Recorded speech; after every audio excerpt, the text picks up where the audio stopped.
Hey guys, tonight we journey into a world so cold, so rugged, and so completely free of central heating that you'll be thankful for your thin blanket and flickering bedside lamp. We're diving into the rough, muddy world of medieval peasant life. Not the pageantry of castles and kings, but the brutal, bone-chilling nights in a countryside cottage where the walls breathe draughts and the pigs snore beside you. You'll feel the crunch of frost underfoot inside your house. You'll wear every item of clothing you own just to fall asleep. And yes, you probably won't survive this. So, before you get comfortable, take a moment to like the video and subscribe, but only if you genuinely enjoy what I do here. Let me know in the comments where you're listening from and what time it is.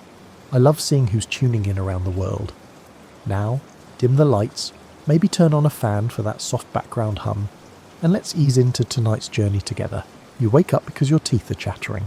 Not a gentle shake, but the kind that rattles your skull like a loose wagon wheel. You don't open your eyes yet. Your breath's made a frozen crust on the inside of your blanket, and even a twitch feels like it might shatter you. Outside, a rooster hasn't crowed. He's smarter than you and knows not to move when the cold settles this deep. Through the dark, your nose picks up the scent of old soot, damp wool, and someone's very bad foot.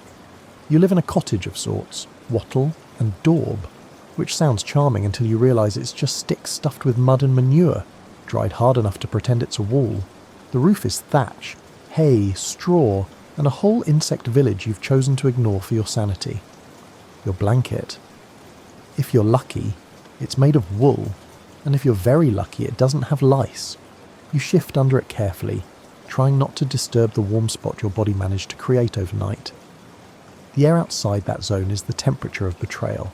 There's no glass on the windows, just a shuttered board, and even with it shut tight a breeze slides through like a thief, whispering across your cheeks. Your breath is visible, indoors. You hear snoring, loud, wet, unashamed. It's your older brother, curled on the floor under a second-hand cloak, face mashed into a bundle of straw. He hasn't moved in hours. For a moment you wonder if he's still alive. You decide not to check. If he's dead, you'll find out soon enough. Across the room, near the coals, is your mother. She sleeps sitting up, wrapped in layers of linen and misery. The coals are barely glowing now. Last night's fire died sometime round midnight. That means whoever gets up first has to stir it, or worst case restart it, without matches. Historians still argue whether peasants truly understood how dangerous smoke inhalation was. Many huts lacked chimneys altogether, meaning the smoke stayed inside, coating lungs with each breath. But a smoky house was warmer. That's what mattered. You shift again, and this time your toe touches something fuzzy and alive. You freeze. It's the dog. Or the pig. Hard to say. Yes, there's a pig in your house. You've named him Gregory. He's warm, he's grumpy, and he's better at surviving this weather than any human here. Quirky detail. In many medieval homes, livestock lived indoors during winter. Not for fun, just for heat. Goats, chickens, even cows were kept in the same room, sometimes separated by nothing but a rude glance. Your eyes adjust, and you see your little sister curled like a comma beside the hearth, her hair frozen into tiny needles against the stone. She's wrapped in the old tunic your grandfather died in. You'll inherit it next. Outside, you hear a distant howl. You try not to think about it. The fire must be fed. That means moving. You gather courage the way nobles gather taxes, slowly and with plenty of regret. You throw off your blanket and immediately regret every life choice that led you to this exact second. The floor is dirt. Cold. Hard. Unforgiving. There's no insulation, no rug, no slipper. You tiptoe over your siblings, step around the pig and kneel by the fire pit. Ash, coals, maybe an ember. You blow gently, trying to coax flame like it's a fussy child. It coughs up a spark. You add dry straw, a splinter of kindling, and a whispered prayer. Smoke puffs out. Your eyes sting. Eventually a flicker, then a curl of flame. The room brightens slightly. The warmth is still a promise, not a reality, but it's enough to wake the others. One by one your family stirs, groans, coughs. A few muttered swears you pretend not to hear. The pig farts and earns a scolding. Your father comes in from outside carrying 2 logs. His beard is white with frost, his face a cracked leather mask. He nods at the fire. Good, he grunts. You say nothing. You're too busy pressing your hands toward the tiny flame, watching the heat try its best to win against the cold. It never quite does, but it tries.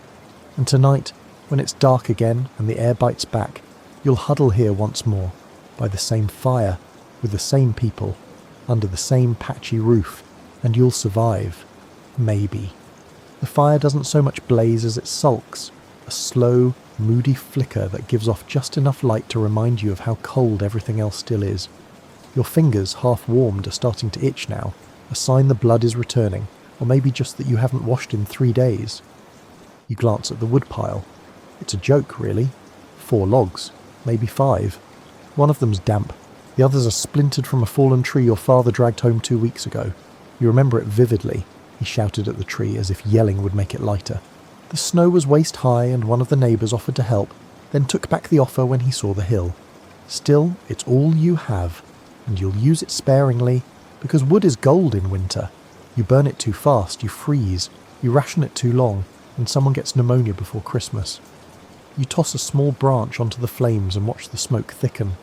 There's no chimney in your hut, just a hole in the thatch and some strategic gaps in the walls. The smoke rises slowly, lazily, filling the room before deciding to escape. You cough. Again. You do that a lot in winter. Mainstream fact. Many medieval peasants lived their entire lives breathing in smoke indoors. Respiratory problems were so common, they were simply considered part of life. No one questioned why they were always wheezing by 30. They were alive, and that was enough. You sit beside the fire, huddled with your siblings, and try to enjoy what little warmth it offers. It's like sitting next to a moody cat. Just enough attention to keep you from abandoning hope.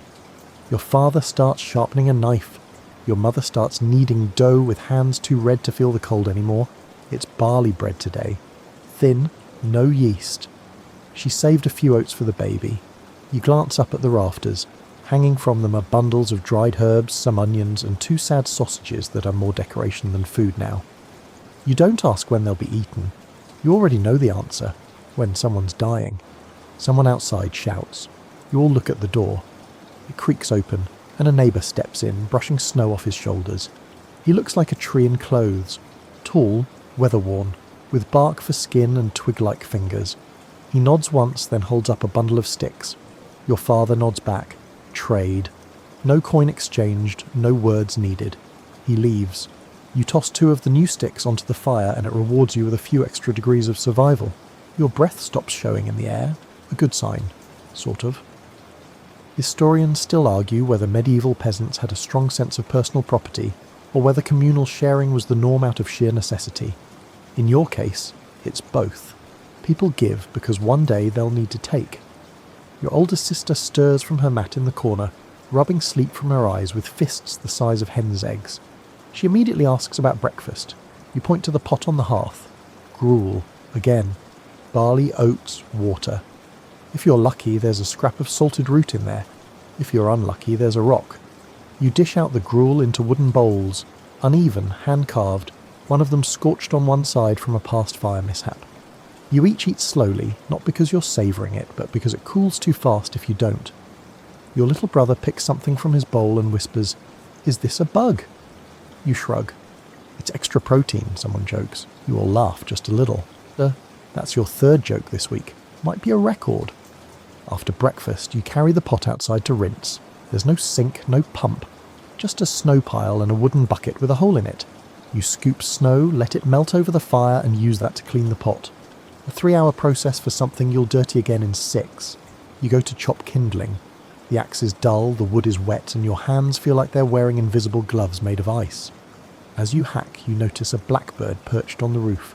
It's puffed up like a tiny knight, its feathers fluffed against the wind. It's smarter than you, it can fly away. Quirky tidbit.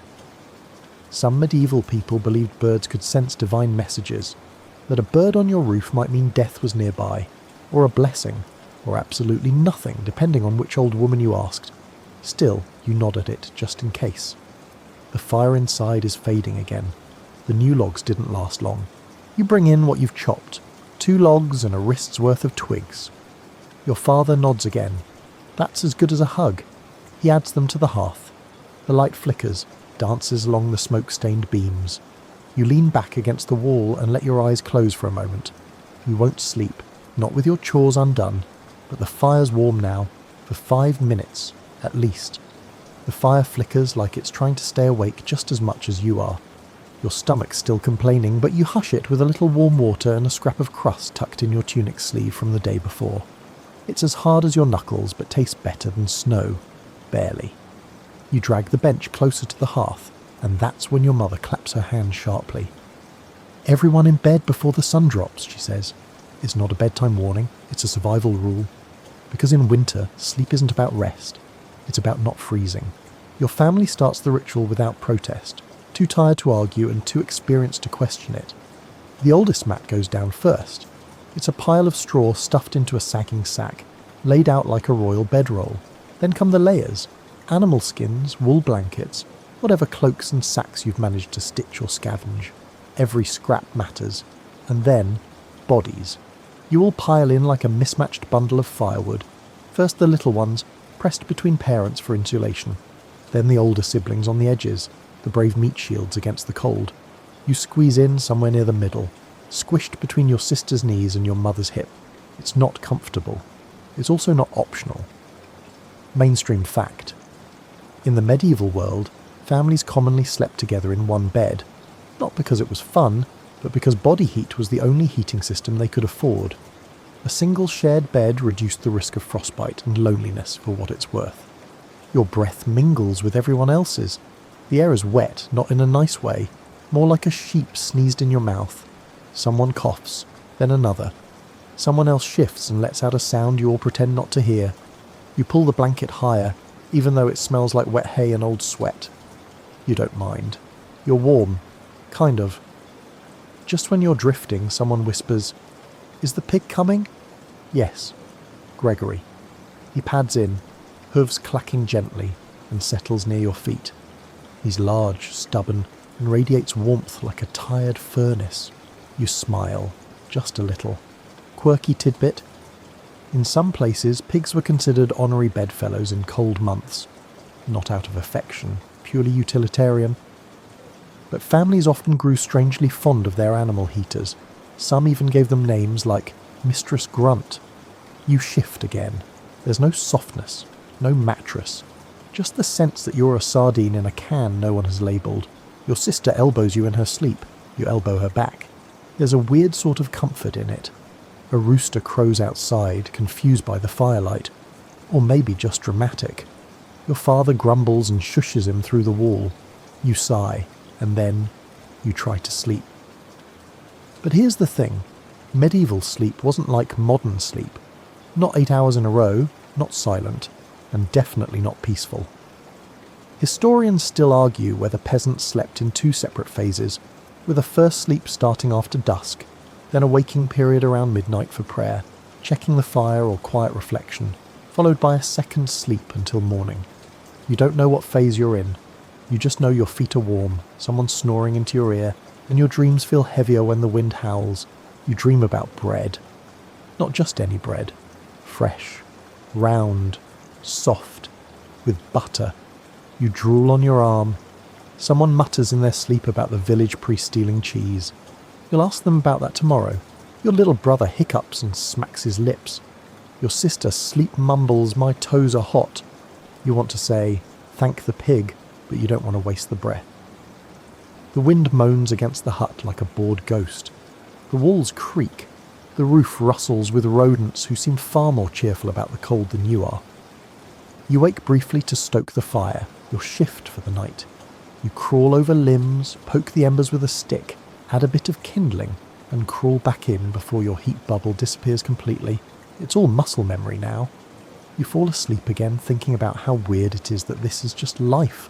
No mattress, no privacy, no bedtime stories unless someone feels like reciting St. Cuthbert's Fish Miracle again. Just skin, straw, breath, and maybe, if the fire holds, warmth. Tomorrow you'll wake up sore, hungry, and just as cold, but you'll have made it through the night, and for a medieval peasant, that's a solid win. You wake to a sliver of grey light leaking through the shutter, and your first thought isn't philosophical, it's, "Why are my knees wet?" Then you realise Gregory, your noble pig warmer, has drooled across your legs in his sleep. Lovely. You shift, careful not to wake your sister, who's got her face squashed into your shoulder and smells faintly of yesterday's turnips. Your arm's asleep, your hips bruised from a hidden rock in the straw, and your neck feels like it spent the night tangled in a woodpile. Still, you're alive. You sit up slowly, careful not to yank the thin wool blanket off anyone else. The fire has burned down to a shy blush of embers. The hut is cold again. Shocking, really. Almost as if a couple of smouldering twigs don't retain heat for 8 hours. Who knew? Everyone's still asleep, even the pig. His belly rises and falls like he's dreaming of fresh acorns and a life of nobility. You pull on your overshirt and cloak, both of which you've already slept in, sweated in, and most definitely not washed. Cleanliness is an occasional treat, not a routine.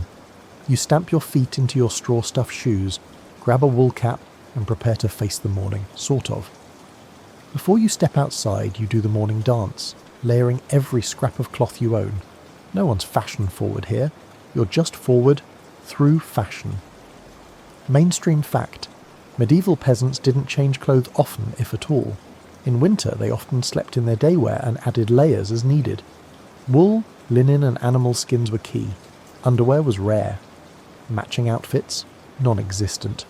Today, your outfit includes wool tunic, itchy, cloak with a frayed edge and a patch shaped like something vaguely rude, 2 pairs of hose, one with holes in all the important places, a rope belt with a loop for tools and a pouch with exactly 1 frozen beet inside. You wrap a linen scarf around your face, leaving only your eyes visible. You look like a very underfed bandit. Then you step outside. The air slaps you like you owe it money. It's crisp, sharp, the kind of cold that finds the gaps in your sleeves, dances down your spine and settles somewhere deep in your teeth. Your breath puffs in front of you like you're a tiny chimney. You sniff, regret it instantly. Your nose stings. You pass the well, where someone's already cracked the ice to draw water. Probably old Meg. She wakes at some ungodly hour, makes broth from weeds, and has 3 fingers on her left hand. She once told you she lost the others to a jealous goose. You didn't ask questions.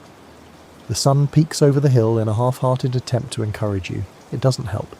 You head back inside. Your cloak steams gently from the warmth of your own body. Everyone's starting to stir. Your father groans, your sister sneezes into someone's hair, and the pig lets out a grunt that somehow manages to be sarcastic. Your mother's already making warm ale for breakfast. It's the safest thing to drink. The water's not always clean, and the ale's been boiled, fermented, and blessed by convenience. Quirky tidbit. Many medieval peasants drank weak ale throughout the day, even children. Not to get tipsy, though that occasionally happened, but because it was safer than water, filled you up slightly, and masked the taste of life's disappointments. You each take a tin cup and sip carefully. Warm, bitter, oddly comforting. It also makes your nose run, which is great because tissues haven't been invented and sleeves are your only option. Your sister starts wrapping her feet in cloth strips before shoving them into her boots. No one's socks are dry, they're just varying levels of damp. The good news? Once your feet are cold enough, they go numb and stop complaining. Historians still argue whether peasants wore actual shoes indoors or if they just padded around in foot wraps and toughened soles. You do whatever keeps you from getting frostbite or stepping on a sharp chicken bone. Today you're headed out to help gather firewood, which in peasant terms means collecting sticks, twigs, and anything not already stolen or too wet to burn. You sling a sack over your back and make a mental note of where you saw a half-burnt fence last week. Technically it belongs to someone. Also technically, he's dead now, so it's probably fine.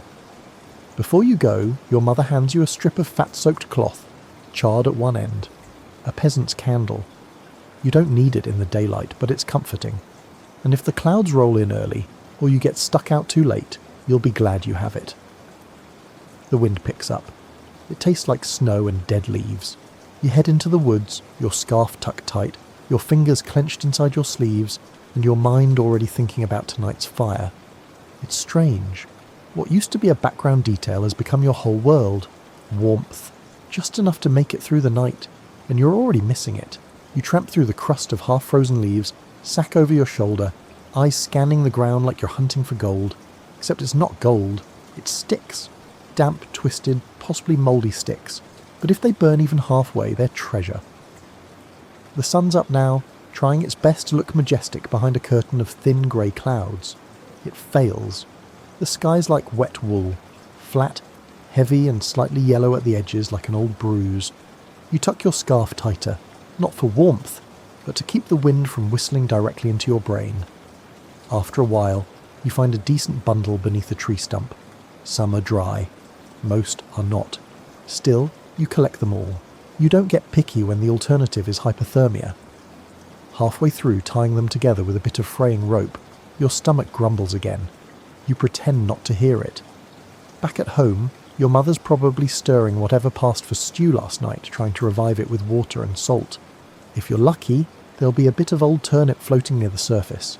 If you're really lucky, it won't taste like yesterday's socks. Speaking of food, you pull a small cloth from your pouch. Inside is a crust of barley bread, folded around a chunk of something vaguely cheese-like. You chew it slowly, not because it's good, but because it's all you've got. Mainstream fact: medieval peasants survived on diets low in meat, high in grains and vegetables.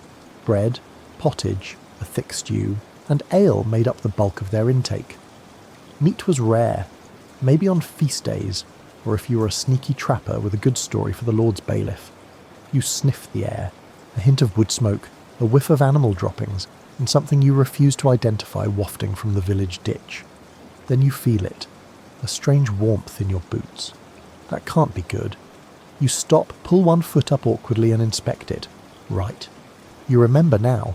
Last night your mother warmed stones near the fire and wrapped them in rags. One ended up at your feet in bed, the other she tucked into your boots. You forgot to take it out. So now you have a soggy boot full of soot-wrapped rock juice. Still warmer than nothing though. You leave it. Quirky tidbit? Medieval peasants often used heated stones, wrapped in cloth or tucked inside pots, to warm beds or boots. Think of it as the peasant's hot water bottle minus the water in the bottle. You finally finish tying your bundle and sling it over your shoulder. Your back protests. You ignore it. Everyone's back protests. That's just what backs do now. As you turn toward home, the wind shifts. Cold again. And this time it brings company. Snow. Not a pretty, drifting flurry. No, this snow arrives like a slap. Sideways, fast and sharp, with flakes that sting your cheeks like cold sand. You squint into it and trudge forward. By the time you reach the edge of the village, your eyebrows are crusted with ice. Your fingers are stiff and your bundle of sticks feels like it weighs as much as Gregory the pig. You push open the door with your foot. The smell hits you first. Warm bread. Not fresh bakery warm, but warmish. Probably been resting on a rock near the fire for an hour. Still, heavenly. You dump the wood beside the hearth and collapse next to it. Everyone's already up. Your father's sewing a hole in his shoe with a needle that's more rust than metal. Your sister is attempting to sweep the floor, which is hilarious because it's dirt. But she tries anyway, pushing straw crumbs and chicken feathers into a slightly neater pile of straw and chicken feathers. Your mother hands you a bowl of stew. It's thin, watery and suspiciously beige, but it's hot. You slurp it like it's stew from the king's own cauldron. Historians still argue whether peasants truly experienced hunger as a constant, or if they simply adapted to low-calorie diets. You, however, feel every empty inch of your stomach rebelling like a mob of serfs with pitchforks. Later you'll help split the damp logs and dry the thinner branches by the fire. They'll crackle and steam, but eventually they'll burn. And tonight, when the snow thickens and the wind whines like a stray dog, you'll huddle beside the flame with a bowl of stew, a handful of warmth, and the satisfaction of knowing you brought it home. It's not glory, but it's survival, and that's enough. The fire crackles in a tired sort of way, like even it's wondering how many more nights it has left in it. Your boots steam gently as they dry beside it, the heated stone inside finally giving up its ghost. Gregory the pig circles once, then plops himself down on the warmest spot with a dramatic sigh. You swear he knows what he's doing. The stew has settled into your stomach, making your insides feel vaguely more alive, and the hut smells like wood smoke and boiled root. Not great, but better than last week's pickled cabbage disaster.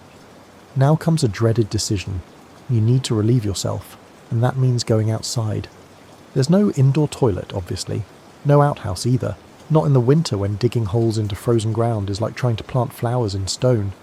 The usual spot, a privacy bush near the compost pit, is currently buried under a foot of snow and guarded by an angry-looking goose.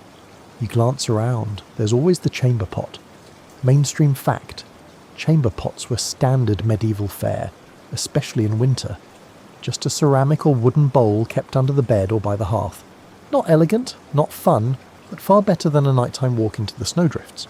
Unfortunately, last night's chamber pot is full. Your mother has already warned you not to knock it over again. Once was enough. She still brings it up at meals, so you pick it up with 2 fingers and head toward the door, face wrapped, pride left somewhere behind. The wind howls as you step out carrying the pot like it's a sacred relic. You reach the edge of the garden, tip it into the ditch, and watch the contents disappear into the grey slush. Somehow, it smells worse in the cold. You shiver, zip up your tunic, and make the lightning-fast journey back inside. The warmth hits you like a storybook dragon's breath, except the dragon is Gregory, and the breath smells faintly of spoiled turnip. Your sister snorts as you enter, then says, "You didn't fall in this time." Ha, ha, quirky tidbit. In some villages, families shared one large pot and didn't empty it daily. Historians have noted cases where entire households developed trench foot from their own chamber pots. Truly luxury. You hunker down next to the fire again, tugging your cloak tighter, and listen to your father whetting a knife on a stone. The rhythm is hypnotic. Shh, shh, shh. He's sharpening it to clean the rabbit he hopes to catch tomorrow. Hopes. Most days it's traps and prayers. But even prayers need bait. Snow is now falling sideways outside, coating the shutter gaps with sugar-like frost. The wind whistles through the cracks in the wall like a bored minstrel. The pig snuffles in his sleep, kicking his stubby legs like he's chasing something better than this. Inside, the hut feels weirdly busy. Your brother is patching a hole in his cloak with thread made from old fishing line. Your sister is picking lice from her hair and singing a hymn to drown out the squishing sounds. Your mother is scraping something off the pot with a spoon that's been used for 20 winters and still hasn't snapped in half. Historians still argue whether peasants in winter had strict task divisions between men and women, or whether necessity blurred those lines completely. In your hut, everyone does everything, except Gregory. He does nothing. The smell of wet wool, wood smoke and onion hangs in the air like a heavy curtain. Not unpleasant now, just familiar. Like background music if that music included a faint suggestion of manure. Someone sneezes. A long, drawn-out, echoing sneeze. All heads turn.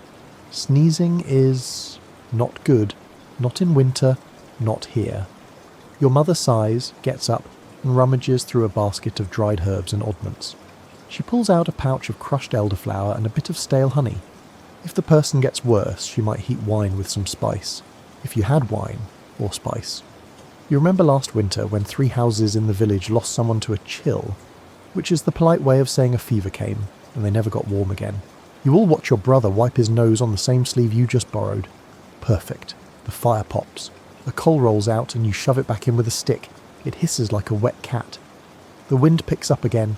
You can feel the cold pressing against the walls now like it's trying to get inside and join the party. It's not invited. But winter doesn't need permission.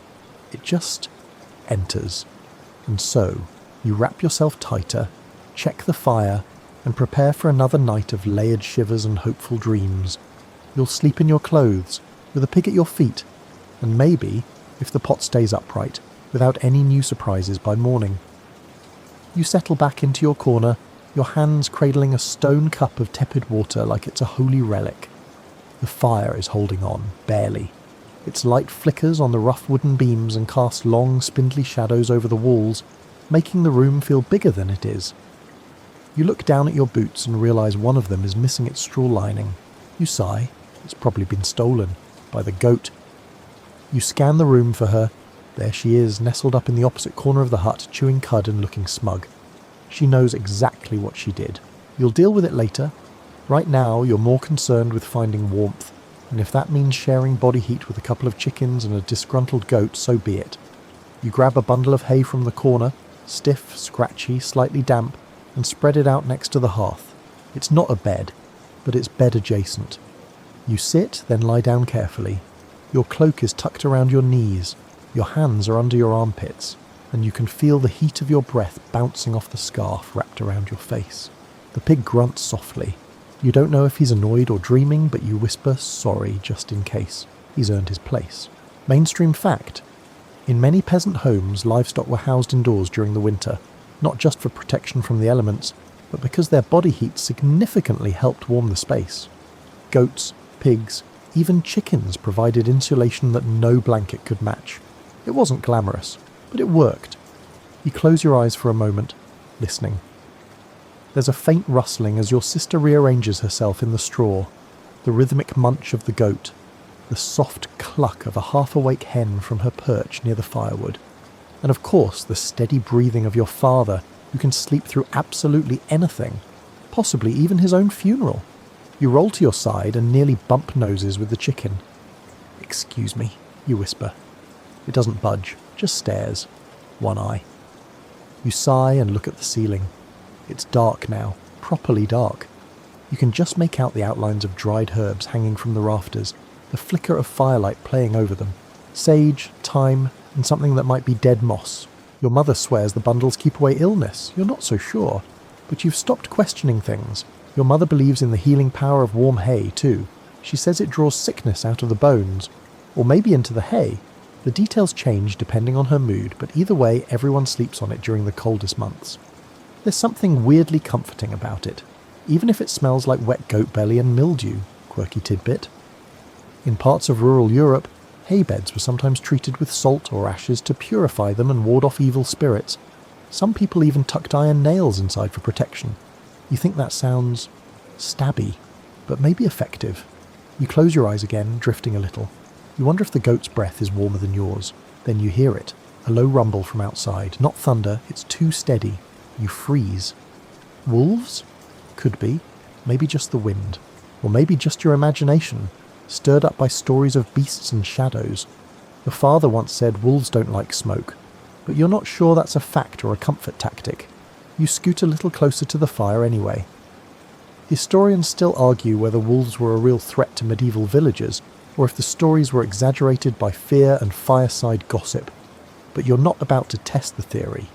The chicken clucks again and hops up onto a wooden beam like she owns the place. You envy her confidence.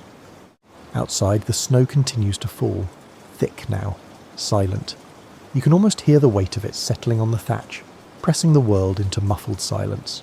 You take another slow breath. Your nose is numb, but your chest is warm. That's the best it gets.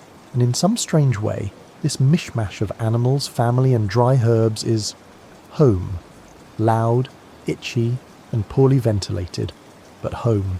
You drift off again, this time fully surrendering to the weight of the day, the scratch of the hay, and the faint warm snoring of a pig. You stir to the sound of someone whispering your name, then a poke, then another poke, this time in your rib.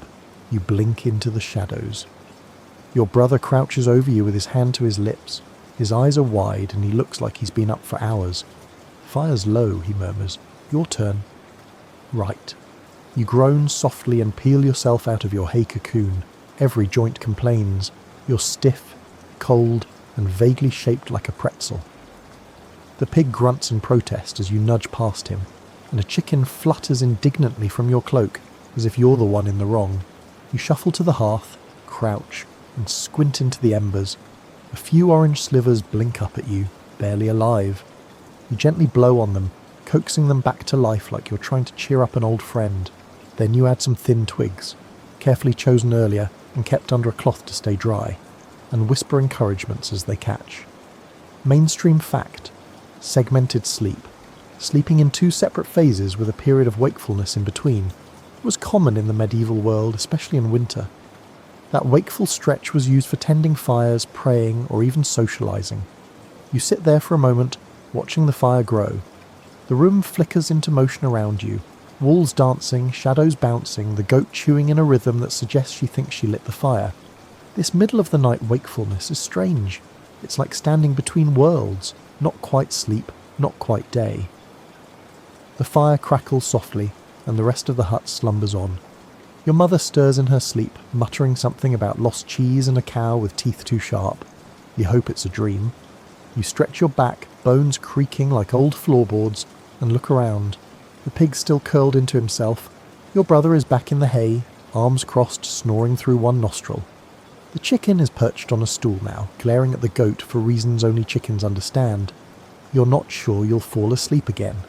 Not yet. You reach for a chunk of bread tucked near the fire, left there hours ago to soften.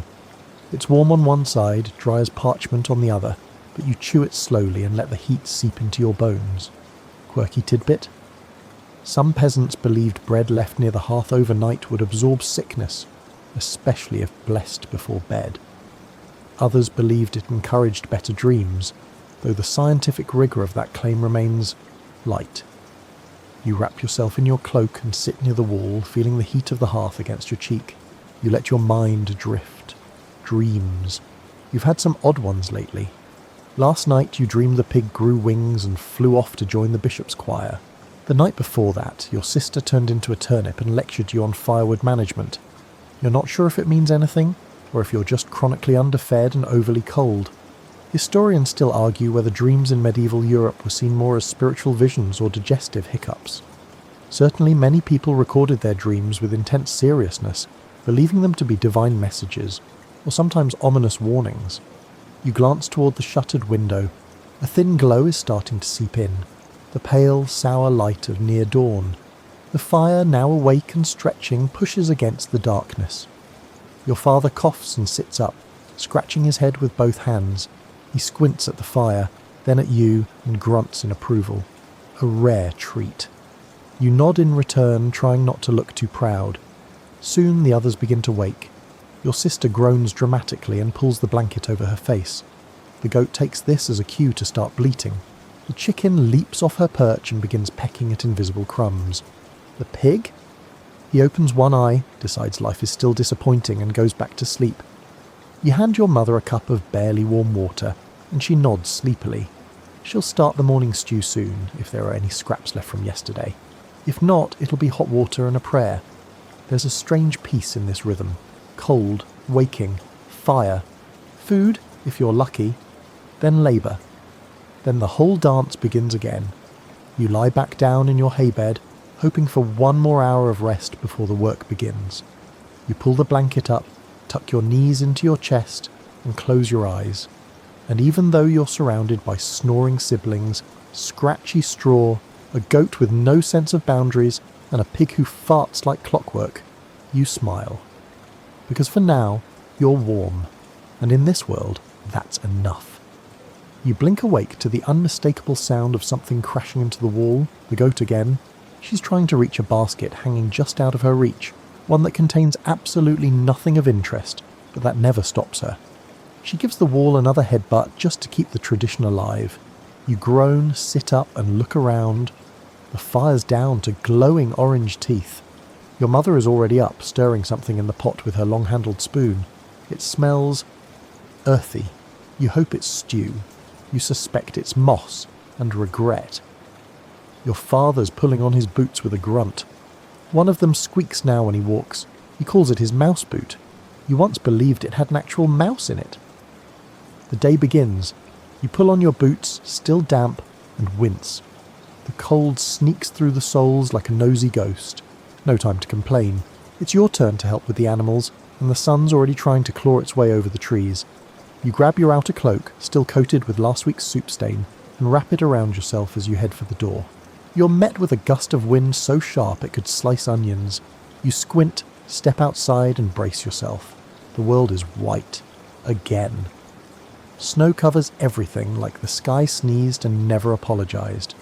The thatched roofs wear heavy caps. The well has a ring of ice around it, and you can just make out the footprints of someone who braved the outhouse trail before you. It's your job to check on the chickens in the goat pen, though pen is generous. It's 3 crooked fences and a stack of hay trying its best. The chickens are fine, angry but fine. You toss them a handful of barley and avoid eye contact. They peck like they know secrets about you. Then you visit the goat. She's standing on top of the haystack, smug as if to say, "See, I can climb." You refill her water bucket, carefully smashing the top layer of ice with a rock, and brush some snow from her back. She tolerates it, then licks your sleeve in a moment of rare affection. Mainstream fact: peasant families depended heavily on their livestock for survival, and in winter, these animals were sometimes treated better than the people, because if they died, There went your milk, your meat, and your income. You collect eggs, 2 today.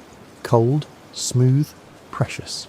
You tuck them carefully into a small basket lined with cloth and return to the hut. Inside, the warmth wraps around you like a favourite old scarf. The fire's burning again. Your mother's stew, still mostly mystery, is bubbling away, and your brother is trying to convince your sister that his foot is turning black just for sympathy. She hits him with a spoon. Quirky tidbit. Some medieval children believed frostbite could be cured by rubbing it with warm bread soaked in ale. Others thought hanging garlic from your toes helped. Both methods had a 0% success rate but 100% charm. You hand the eggs to your mother, who raises an eyebrow and says, "Only 2?" You shrug. The chickens were in a mood. She cracks one into the pot and saves the other for later. Probably a special day, like we found firewood day. The stew thickens slightly, helped along by some mashed barley and dried herbs from a pouch marked "Don't Ask." Historians still argue whether medieval stews were nutritional miracles or bacterial soup. You've had both. The hut fills with steam, and for a moment the cold outside feels like a dream someone else is having. You sit by the fire again, stretching your hands toward the flames. You can feel your fingers now. That's progress. Your sister comes over, holding something behind her back. She reveals it dramatically. A wooden carving. A pig. It's terrible. Lopsided. Vaguely horrifying. You love it. She hands it to you, grinning. "For luck," she says. "Looks like Gregory, right?" Gregory snorts and shifts his bulk without opening his eyes. You tuck the wooden pig into your cloak pocket. Who needs saints when you've got family art? The snow outside continues to fall. The wind grumbles. But inside this cramped, smoky, slightly animal-scented hut, there's a strange kind of peace. Because despite the cold, the hunger, and the goat-related property damage, you're still here.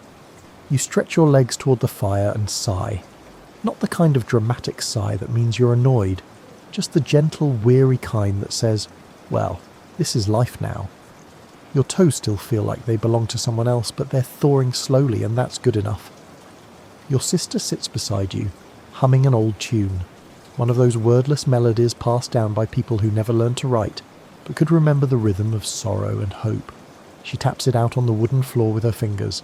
Thump, thump, tap, tap, tap. Your brother joins in by drumming on the overturned pot lid. Now it's a concert. Gregory, in what may be a show of support or possibly indigestion, lets out a long, mournful grunt in the same key. Mainstream fact. Music wasn't just entertainment in medieval peasant life, it was a survival tool. Folk songs passed along stories, instructions, even secret messages. Singing helped pass time, sink labour and ease pain. No instruments, no problem. A spoon, a pot, and a strong voice were all you needed. You join the rhythm, knocking your knuckles on the firewood pile beside you until your mother glares and says, "If you wake that goat, you're feeding her next." The music stops, because no one wants to feed the goat twice in one day. You get up and pull on your damp boots again. Time for more work. There's always more work. Today's project, patching the roof. Well, not the whole thing. Just the part over the bed that started dripping snowmelt directly into your sister's ear last night. She screamed like a banshee. Your father nearly threw a shoe at the ceiling out of habit. You grab a bundle of straw, a crude ladder, really just a log with notches hacked into it, and climb up the side of the hut. The wind nearly knocks you sideways, and the thatch is slippery with frost. Perfect roofing weather. You wedge yourself into a crouch, shove straw into the gaps, and mutter curses your mother pretends not to know you know. Quirky tidbit. Thatching was usually a community effort, but in small homes like yours, everyone learned a little. Some villagers swore by using cow dung mixed with straw for the tightest seal. You've tried that. It worked. It also smelled like roasted regret. Once the gap is stuffed, you test it with a splash of snowmelt from your boot. No drip. Small victories. You climb back down, your fingers scraped and your knees frozen, but triumphant. Your sister claps. Sarcastically, you bow. Sarcastically back. Inside again, your mother's managed to stretch the stew with a few added leaves. You don't ask what kind. They smell like the hedge behind the outhouse, but they taste mostly like nothing, which is a win. Historians still argue whether peasant winter diets were surprisingly nutritious or dangerously lacking. Depending on the region, You might get lucky with preserved beans, salted fish, or wild greens. Or you might get lucky with not starving. You eat slowly, savouring the heat. Every spoonful is a miniature victory against winter. After lunch, such as it is, you're sent to mend a broken fence panel near the path. The panel was trampled last night, probably by a drunken neighbour or an optimistic deer. You find the splintered wood, hammer it back together with a rock and hope, and jam it into the ground. It holds. Kind of. Your sister stands guard nearby, holding the chicken. Not because the chicken helps, but because the chicken insists on being involved. You'd swear she's inspecting your work. You finish, dust off your hands, and look around. The snow has lightened, revealing a sky the colour of old parchment. Smoke curls lazily from nearby roofs. Children shriek as they throw snowballs with the precision of trained soldiers. A dog barks in the distance, probably chasing its own tail, or a goat, or its own tail disguised as a goat. You and your sister trudge back inside. The fire greets you like an old friend. Gregory lifts his head to see if you've brought food. You haven't. He grunts and flops back down. You sit beside your mother, who's sewing a patch onto your father's tunic with thread made from twisted flax and patience. Her fingers move like she's done this 10,000 times. She probably has. She glances at your hands, sees the new blisters, and presses a warm cloth into them without a word. It's not a grand gesture. It's better. And you sit there, in the crackling quiet, feeling the sting ease. Another day, another patch, and always the fire waiting. The sun is trying, really trying. It drags itself above the treetops like a tired old man climbing stairs, casting a watery lemon-coloured light across the snow-slick village. Your window, well, the gap in the wall that sometimes pretends to be a window glows faintly. You press your hand to the spot where sunlight leaks in. It's still cold, but at least it's daylight cold now, not death in the bones night cold.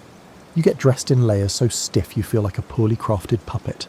Every garment smells like firewood and whatever Gregory has been rolling in. Your boots go on with a grunt and a prayer. The soles flap slightly as you walk. You consider naming them. Lefty and Hope. Today's job? Collecting snow. Yes, snow.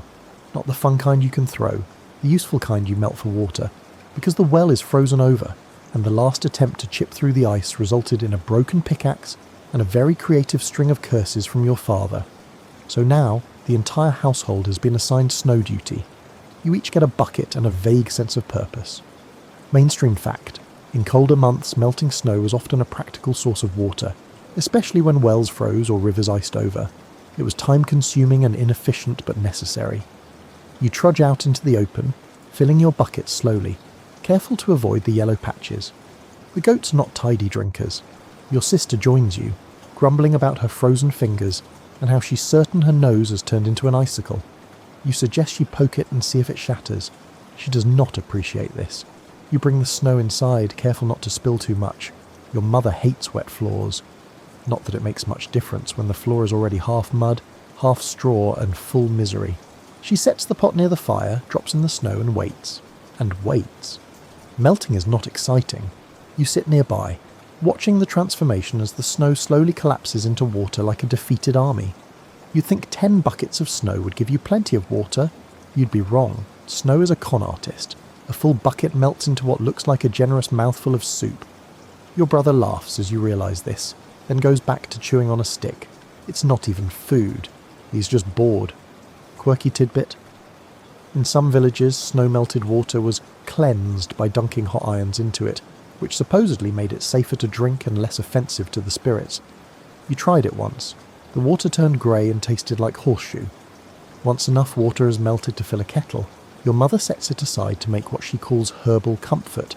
This involves dried leaves of uncertain origin, bark shavings, and a generous spoonful of whatever honey she managed to barter from the neighbour, who keeps bees and holds grudges. The tea smells like old socks soaked in pine, but it's warm, and it doesn't kill you. That's enough for now. Historians still argue whether peasants drank tea-like infusions for health, or simply for warmth. Recipes varied wildly, from helpful, mint, to questionable, boiled nettles and pickled onion skins. Your family falls somewhere in the middle, mildly weird but still alive. You take a sip. It burns your tongue and makes your eyes water. Your sister adds more honey. The entire household watches the pot like it's a travelling minstrel. Anything that isn't chores is entertainment. After tea, the chores resume.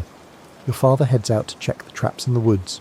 You follow at a distance, mostly because he doesn't trust you with anything sharp yet, and also because he walks fast and you're hoping for leftovers if he catches something.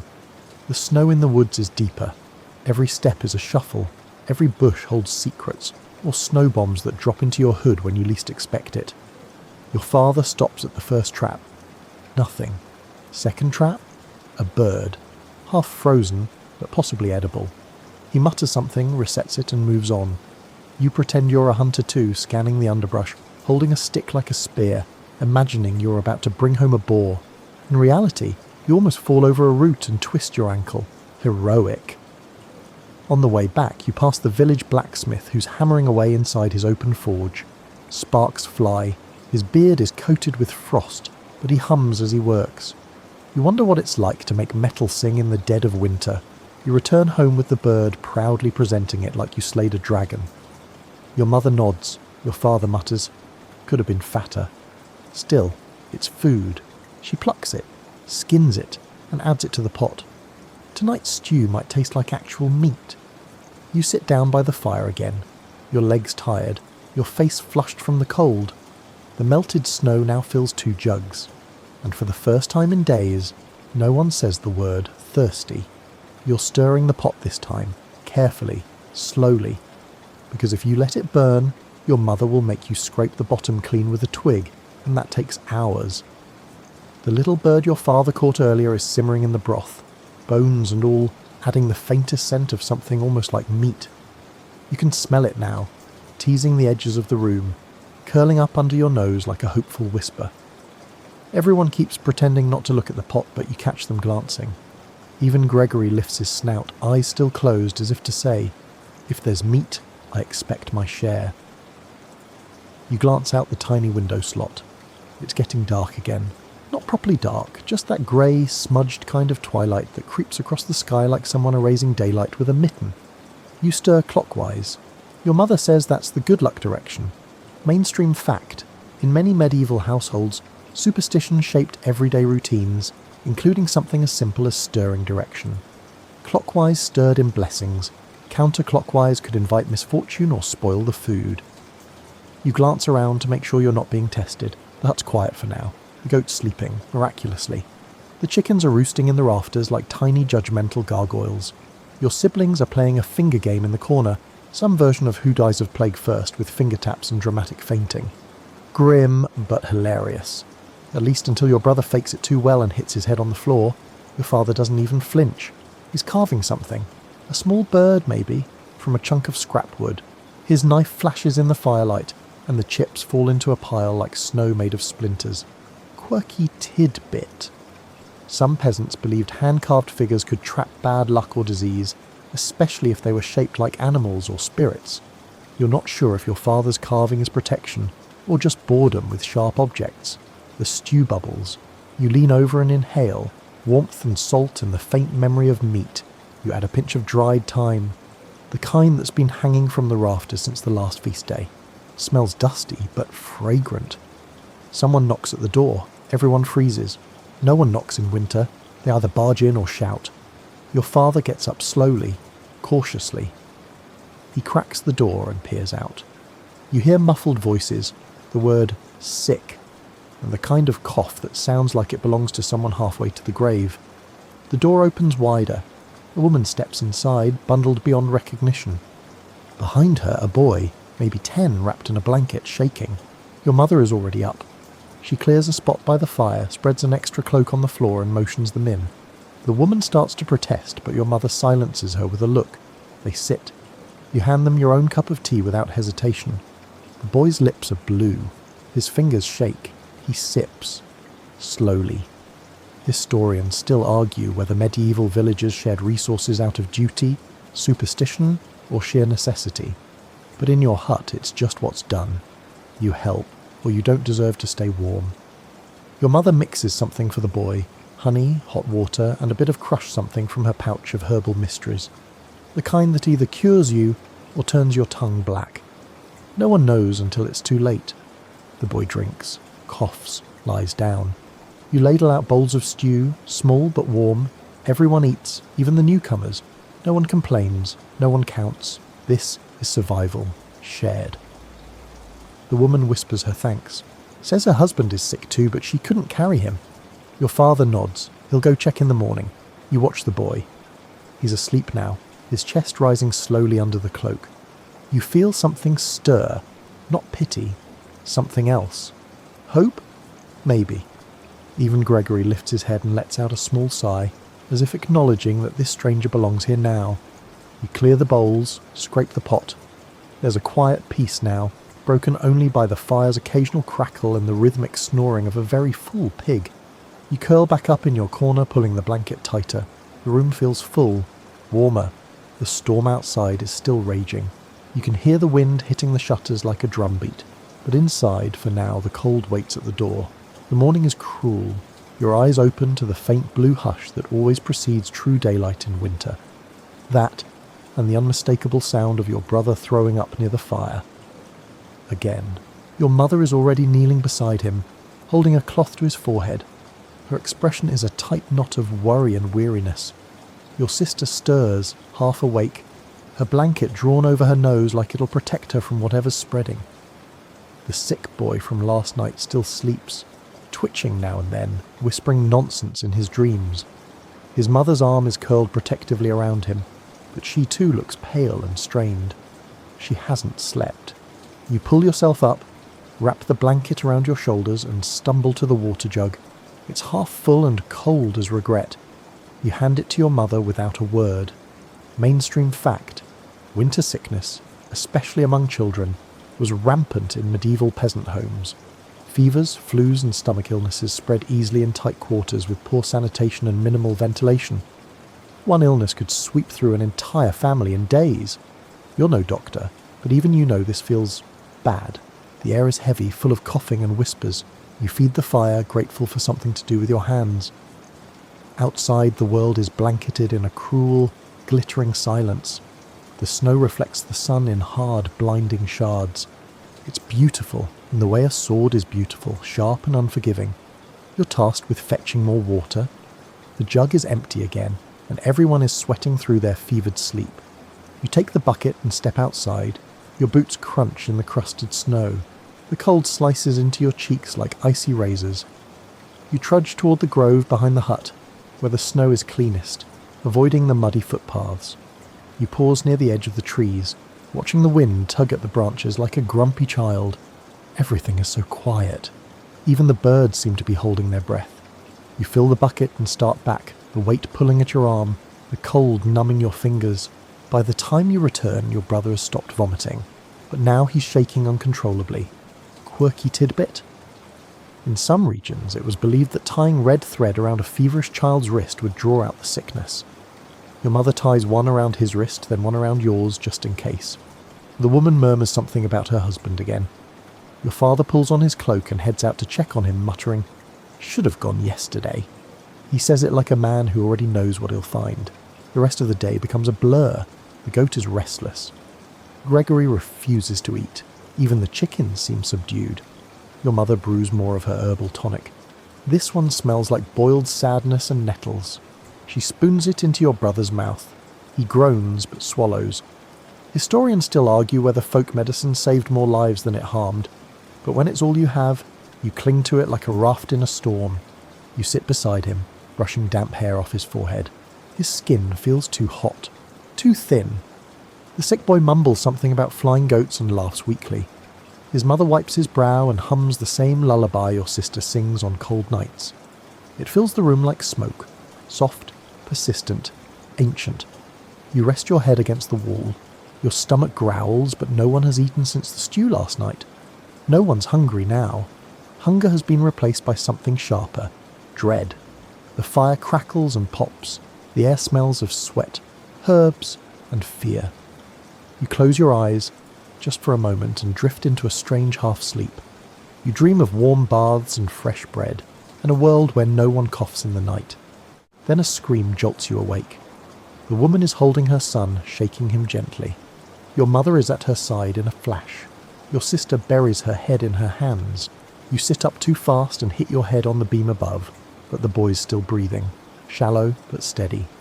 Your mother sighs. The woman weeps. Your father is still gone. You stoke the fire again, adding the last of the dry wood. The next batch will have to be collected wet and dried by the hearth.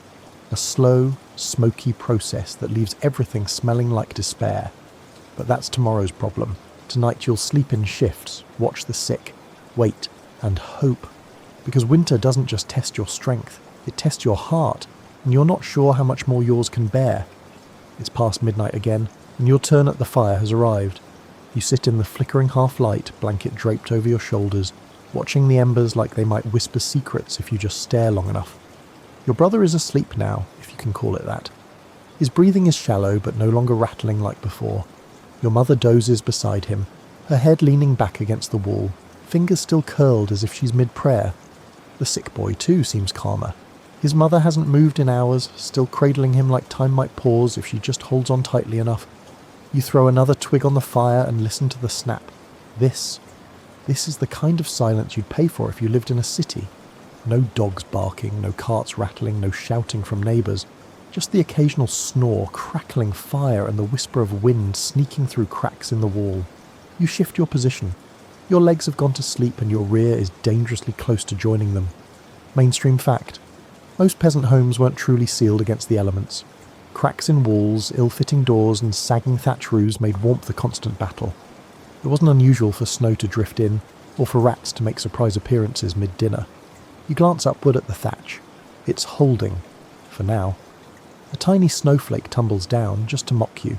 You check the stew pot, now empty. Only a brown crust coats the bottom. You scrubbed it earlier with sand and snow, but the smell of smoked bird still lingers, like a phantom meal. Gregory lets out a long, flatulent sigh from his corner. You glare at him. He blinks once, unimpressed. Your stomach growls in protest. You pat it apologetically. Tomorrow, you whisper. Your sister stirs, bleary-eyed. My turn, she mumbles. You shake your head. Almost. But the truth is you don't want to sleep. Not yet. Because when you sleep, the fire dwindles and the cold creeps in. And when the cold creeps in, the coughing starts again. You'd rather watch. You stand up to stretch and look outside. The sky's clear now. The snow has stopped. Stars hang low, huge and frosty, like someone dropped diamonds on a sheet of coal. The moon is a pale smear, just bright enough to reflect off the ice crust coating the rooftops. You step out quietly, boots crunching like old toast. The air bites, but not as cruelly as before. Maybe the worst of the cold has passed. The village is still. A single light flickers in the far cottage, probably old Gerwin with his eternal bladder. Quirky tidbit. Some medieval villagers believed a full moon in winter could wake the fevered or steal the breath of the dying. Your mother once told you not to sleep facing the moonlight, or your soul might wander off. You never asked where it went. You don't linger long. Your fingers ache, and the stars are starting to look like food. That's your cue to head back in. The fire greets you with a gentle exhale as you settle back in your corner. Your sister has nodded off again, one arm around the chicken, who has somehow made herself queen of the hay pile. You don't question it. Your father returns just before dawn, face lined, eyes darker than you remember. He doesn't speak, just shakes his head once. The sick boy's mother doesn't ask. She just holds her son a little tighter. Historians still argue whether the bonds between villagers were born of necessity or something deeper. Shared sorrow, perhaps, or resilience. You think maybe it's both. Misery may love company, but it needs it too. Your father drops a bundle of kindling near the fire and sits heavily. You offer him the warmest corner and the last of the water. He takes both with a nod. The first rays of light sneak through the shutter cracks. The day begins again, and even with the weight in your chest and the ache behind your eyes, you feel, what? Grateful? No, not quite, but grounded. And that's something. The rooster crows far too enthusiastically for someone who slept inside a house warmer than yours. You groan into your straw pillow, which is doing a better job collecting fleas than supporting your neck. Your back feels like you spent the night wrestling a sack of rocks, and lost. Still, it's morning. Again, and everyone's alive. For now, at least. The sick boy opens his eyes first. Just a sliver. but enough. His mother gasps like she's been underwater all night. She brushes his hair back with trembling fingers, whispering something too soft to hear. Your brother stirs and reaches for the water jug. His hand doesn't shake. Small miracles. You sit up and pull on your boots, now so stiff they could double as armour. You head outside into the brittle air. No fresh snow, and the wind has died down. Just the quiet aftermath of a storm. Trees stand heavy with white. Smoke drifts lazily from distant chimneys. Your footprints from last night remain etched in the snow like a diary nobody asked for. Today is Firewood Day. Mainstream fact. Most medieval peasants spent a shocking amount of their winter energy gathering and preserving firewood. It wasn't just for heat. It was for cooking, boiling water, keeping illness at bay, and occasionally burning lice-infested bedding. A home without firewood was a coffin with a view. You trudge toward the small woodpile near the edge of the forest. Most of it is wet, frozen, useless for now. You break off what you can carry, half-rotten branches, half-decent chunks of split oak, and one suspicious log that smells vaguely of cat pee. You don't ask questions anymore. You pile the bundle onto a sled, well, a flattened barrel lid with a rope tied around it, and drag it home, slowly, like a heroic tortoise. By the time you return, the sun has pushed high enough to throw light through the cracks in the roof. The hut feels warmer, more awake. The sick are sitting up now. There's laughter, weak, wheezy, but real. You dump the wood near the hearth. Your mother looks at it like you've just delivered a treasure chest. She grabs 2 decent pieces and sets them on the fire. The flames leap higher, as if grateful. Your sister's feeding the chickens, who now follow her like suspicious toddlers. One of them has claimed the family boot pile as her new throne. You decide not to intervene. Your father's outside, patching up the door frame with a mix of mud and straw. It's not elegant, but it keeps the wind out, and that's more than enough. You spend the afternoon clearing the path from the house to the well. Not because you plan to use it soon, it's still frozen solid, but because pretending to plan feels better than doing nothing. Quirky tidbit. Some peasants believed shoveling snow in a circle around your house would protect it from evil spirits. You try it. It makes you feel powerful. It also earns you a look from the neighbour like you've completely lost it. By evening, the stew pot is back in rotation, this time with leftover bird bones, a few shriveled carrots from the root cellar, and some truly questionable dried mushrooms. Your mother insists they're safe. Your father raises an eyebrow. Historians still argue whether mushrooms in the peasant diet were a staple or a last resort, given that misidentification could lead to hallucinations, or worse. But your family has a system. Your brother tastes the first bite. If he laughs or faints, you wait 15 minutes. He's fine. You eat slowly, carefully. You chew each bite like it's gold, because it is. Warmth, flavour, fullness. You don't take it for granted. Gregory lets out a pleased grunt and rolls over. Even he seems satisfied. Later, after dinner, your sister brings out her latest creation, a puppet made from rags and a splintery stick. She performs a tiny play, The Goat Who Saved Midwinter. It's terrible. It's brilliant. Everyone laughs. The sick boy even claps. Your mother kisses the top of his head and whispers, "You're staying tonight too?" His mother nods without a word. Her eyes glisten, but not with grief this time. Maybe relief. You curl up near the fire again, feet closer this time. The warmth wraps around your toes like a favourite song. The wind taps gently on the shutters but doesn't force its way in. Your father leans back against the wall. "We'll need more firewood tomorrow," you nod. Because there's always more to do. But tonight the hut is full of people, of breath, of something close to joy. And for once, you let yourself believe. Maybe you'll all make it to spring. The next morning, you wake to a sound you haven't heard in weeks. Dripping. Tiny rivulets falling from the thatch into the bucket you wisely placed there days ago. Outside, the snow is beginning to melt. Not fully, just a whisper of thaw, but enough to make the edges of the roof weep and the icicles soften like sugar left out in the rain. You sit up and stretch, the straw mattress crackling under your spine. Your muscles ache in new, unhelpful ways, and your blanket smells distinctly of wet goat. You're too tired to care. The sick boy is sleeping deeply, his breath slow but strong. Your brother is already up, rummaging for food that doesn't exist. Your mother eyes him like she's considering turning him into stew. No one does. The mood has shifted. There's hope now. And it's strange. Like someone moved the furniture in your mind and now everything feels slightly off. Mainstream fact. The first signs of spring, thawing snow, dripping roofs, new shoots, were powerful moments for peasants. They signalled survival, renewal, and the start of planting season, even if the cold could snap back at any moment. You pull on your boots, still frozen at the toes, and step outside. The village looks like it's been dunked in candle wax. Drips and slush cover everything. The mud has returned, oozing around your steps like warm porridge. Pigeons argue on the roof. Somewhere nearby someone is singing badly. It's perfect. You're headed to the woods again, this time to look for kindling and maybe, just maybe, some early herbs. Your mother swears the nettles come first, though you suspect she's just saying that to give you something to do. You bring a sack, a knife, and a stick to poke things that might poke back. The forest is waking up. Slowly. You brush aside snow to reveal tiny green shoots, determined and ridiculous. You gather a handful, nettle, you think, and tie them into a bundle with string pulled from your own fraying tunic. Quirky tidbit. Early spring greens were often used to cleanse winter sickness, including things like garlic, nettle, and even dandelion leaves. Of course, some folks swore by stranger cures, like swallowing frog spawn for good luck. You're hoping it doesn't come to that. You return home, sack in hand, proudly presenting your haul. Your mother raises one brow, inspects your greens, and nods. "Won't kill us," she says. "High praise." She boils the herbs with some onion scraps.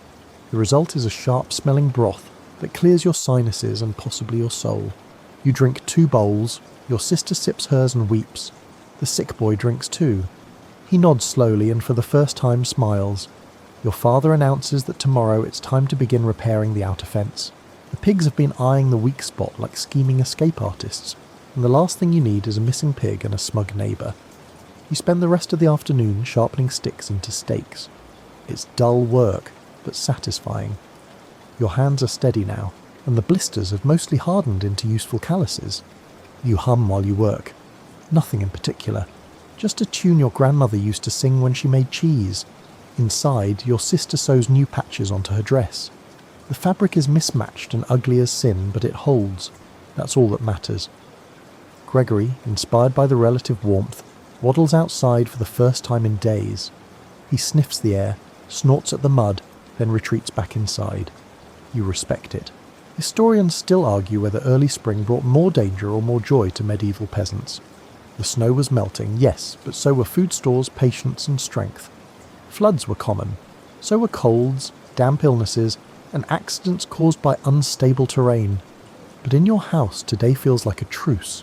Evening comes, the wind has softened into something like a breeze. The sky, though still grey, hints at blue near the edges. The fire crackles without desperation. Your family gathers around a single candle. Your mother sings, just a little, a lullaby, old and off-key.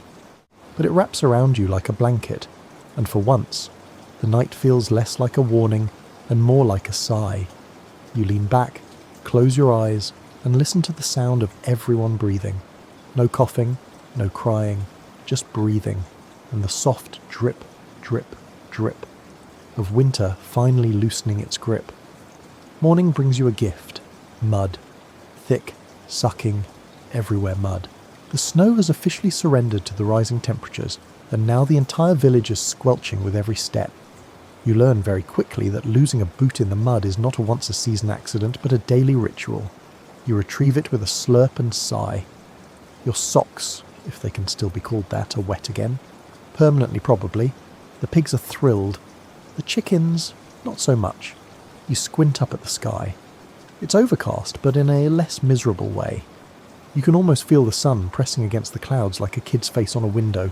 Any day now it'll burst through. Mainstream fact. Spring thaw wasn't just a time of relief. It also created challenges. Roads became impassable, homes flooded, and waterborne illnesses surged. Still, it marked the start of critical work.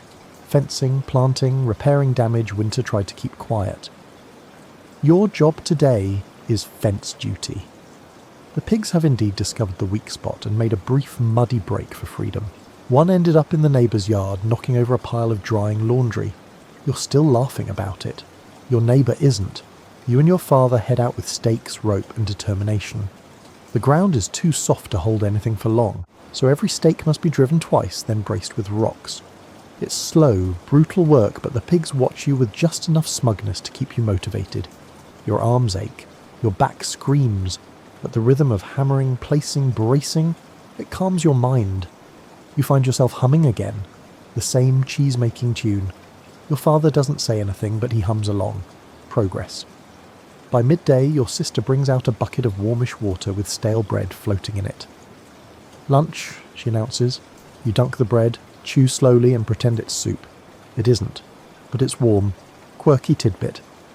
In spring, some villagers made bog soup, a mixture of foraged greens, old bread, and whatever herbs hadn't turned to dust. It was meant to reawaken the blood after a long winter. You're not sure your blood wants to be awake yet. After lunch, you head toward the edge of the woods. The trees are still skeletal, but you spot buds. Tiny. Desperate. Brave. You pocket a sprig to show your mother. Back home, your sister is combing the goat. Yes, combing. It's shedding, and apparently that means it's time to collect fluff for padding pillows, or future goat wigs. Hard to say. The sick boy's outside now, leaning against the hut, pale but upright. He watches the goat with confusion and awe. Gregory snorts at him, then lies down in the mud with the dignity of a king. Inside, your mother is boiling water, an extravagance made possible by the melt. She's soaking linens, scraping them with soap made from last autumn's lard and ash. Historians still argue whether cleanliness was a priority or a luxury for peasants. Baths were rare in winter, but spring often began with a washing ritual, both spiritual and practical. Your family might not call it ritual, but you all smell slightly less offensive than you did a week ago. You take your sprig inside. Your mother lights up at the sight of it. Soon, she says. She ties it above the door, a green flag of victory. Evening comes without drama. The wind is soft, the fire steady, the hut warmer now, but dampness isn't creeping in like a hungry ghost. Your father sharpens tools. Your sister works on patching shoes with a piece of leather borrowed, permanently from an old saddle. You lie on your stomach, tracing patterns in the dirt with a stick, too tired to do much else. The sick boy falls asleep with a smile. His mother strokes his hair and whispers, "We might stay." No one argues, not even the goat. You fall asleep faster tonight. Your muscles are sore, but it's the good kind. Your stomach isn't full, but it isn't empty. And your dreams are light for once. Mostly about a sunbeam that tries to pet your hair. The village is quiet, the ice is gone, and somehow you made it through another day. You wake to birdsong. Not the sad, scraggly chirps of winter survivors, but full-throated, shameless warbling from the treetops like nature's very own obnoxious alarm clock. It's absurdly cheerful. You're offended, and a little thrilled.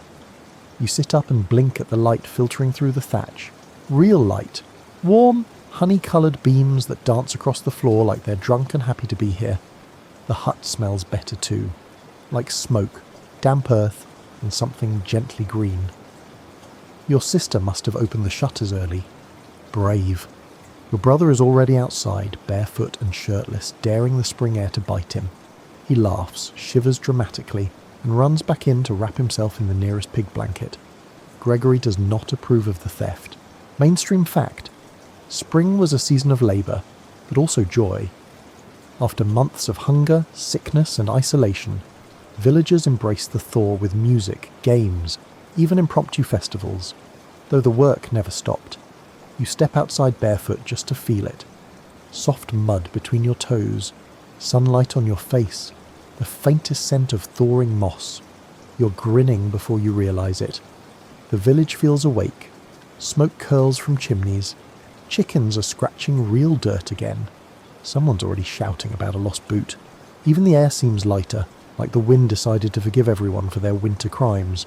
Your job today? Garden prep. You and your father head to the patch of earth behind the hut that's been asleep under snow for months. It looks terrible, crusty, packed, lifeless.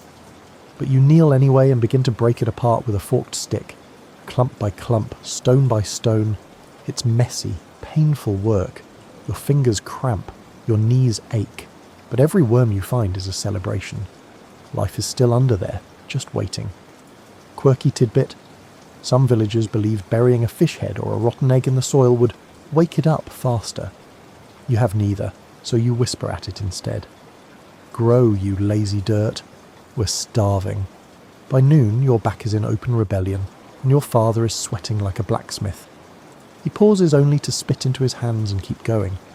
Your mother appears with lunch, flatbread and cheese so sharp it might be sentient. You all sit in the sun, cross-legged, eating in silence. It's delicious. The sick boy joins you, his legs still weak but working. He eats slowly, carefully, like someone learning how again. His mother doesn't eat. She just watches him and smiles like it might crack her face in two. It's beautiful. After lunch, your sister teaches the boy how to skip rocks in a puddle. It's pathetic. The rocks plop like disappointed frogs, but they laugh anyway. That's the point. You go back to digging. The sun is higher now. You're sweating. In March, it feels illegal. Historians still argue whether peasants truly enjoyed spring or simply endured it differently. There was always more to do. Thatching, sewing, mending. But there was colour again. Warmth. Laughter. And that changes everything. In the evening, your father brings out a strange instrument. Half harp, half shovel. He plucks a string, winces, adjusts it, and tries again. The sound it makes is questionable. But your sister starts dancing anyway. Soon you're all joining in. Awkward, barefoot, slightly off rhythm, but dancing. Even the pig lifts one leg in vague participation. The chickens scatter in panic. It's perfect. You collapse in the grass, breathless and giggling. The stars are out now, blinking like old friends. The air smells like future bread.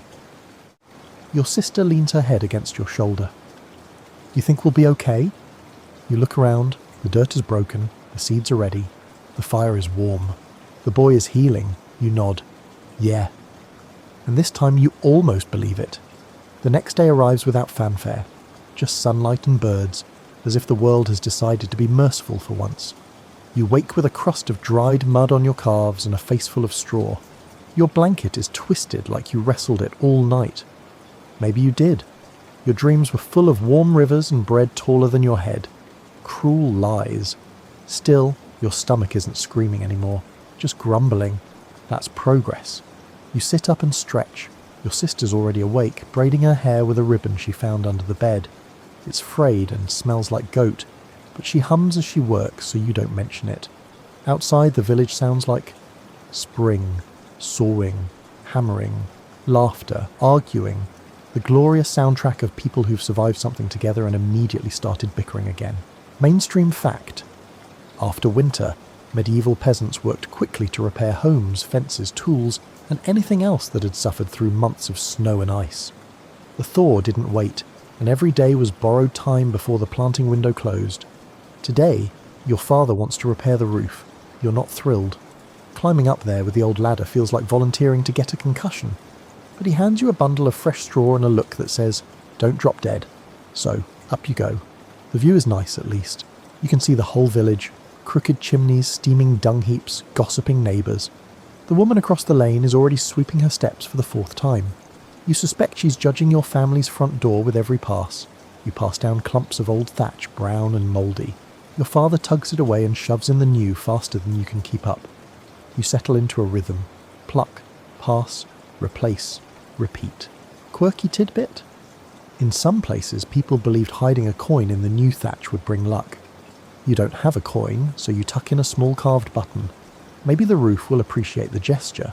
By midday, your arms are itching and your legs are jelly. You climb down, fingers numb, and immediately trip over a goat. Gregory stares at you like you're the one in the way. Your mother laughs, loudly.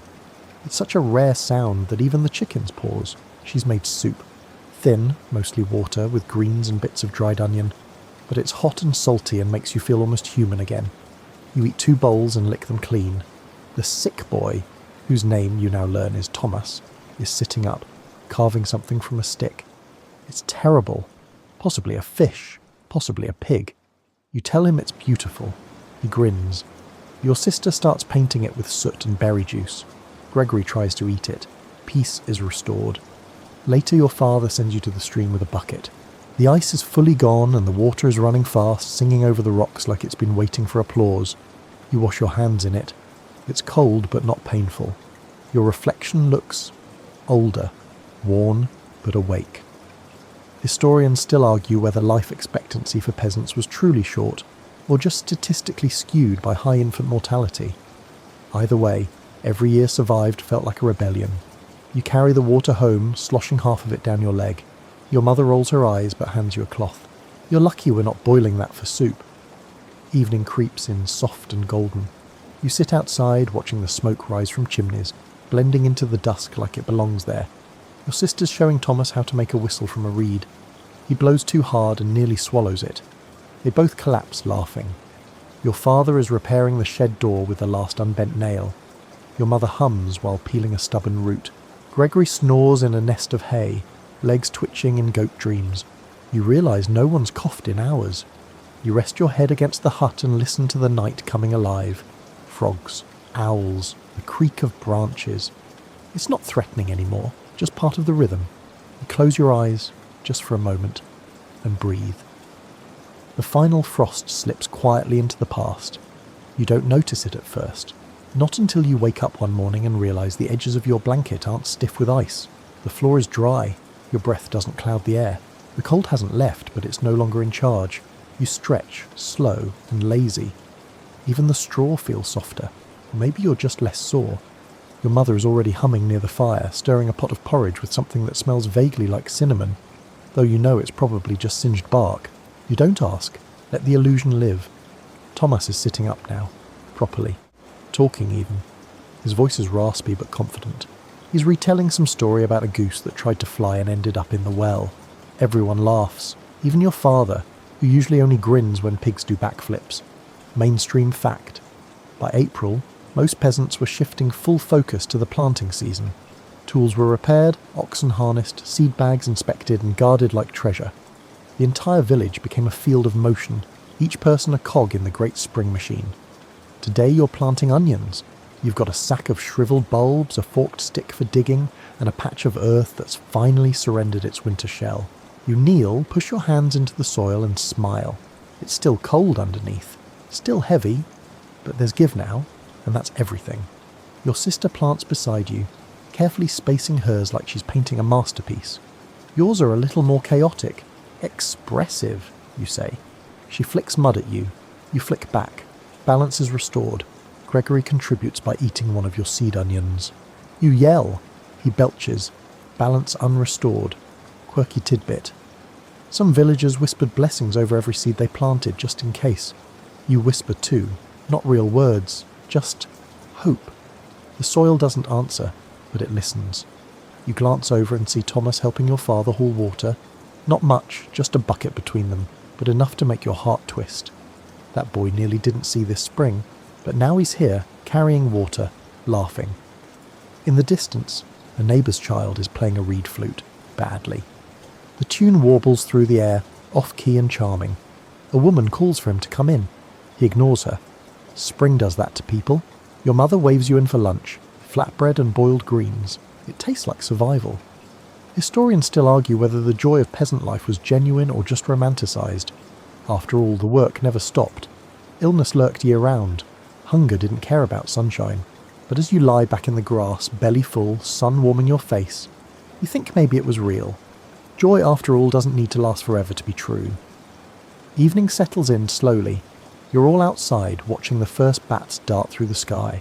The fire crackles. Your sister is humming the cheese song. Your mother leans against your father, eyes half closed. Thomas is whittling again. His new carving actually does look like a fish. Progress. Gregory is asleep. On your foot. Of course. And just like that, winter is gone. You remember the endless nights, the breathless coughing, the cold that clawed under your skin. But now it feels far away, like a nightmare that finally let go. You stretch out in the grass and feel the earth humming beneath you, alive, awake. And you, somehow, are still here. You made it. So now, as the stars settle into their places and the soft whisper of night folds over the land, you let yourself slow. Let the air slip past your lips, unhurried. Let your limbs grow heavy, Your thoughts drift loose like petals in a stream. The world you lived through, those bitter nights, the firewood splinters, the shivering silences, they soften now, no longer cold, but memory. You're safe. You are home. The fire in the hearth glows low. The last embers flicker gently like tired eyes ready to close. Outside, the frogs begin their sleepy chorus. Even the breeze has quieted, content to simply pass. And you, yes, you, lie in your corner, beneath a thatch roof patched with care and prayer, listening to the slow rhythm of breath around you. Tomorrow will come with new work, of course. There's always more to do. More mud, more blisters, more sun. But for tonight, the world is kind. The hunger is quiet. The dark is gentle. You've earned your rest. So pull the blanket a little tighter. Let the sounds of old wood creaking and chickens rustling become your lullaby. The winter is over. Spring is here. And you, remarkable soul, have survived. Good night, lived. Good night, lived. Good night, lived. Good night, lived. Good night, lived. Good night, lived. Good night, lived. Good night, lived. Good night, lived.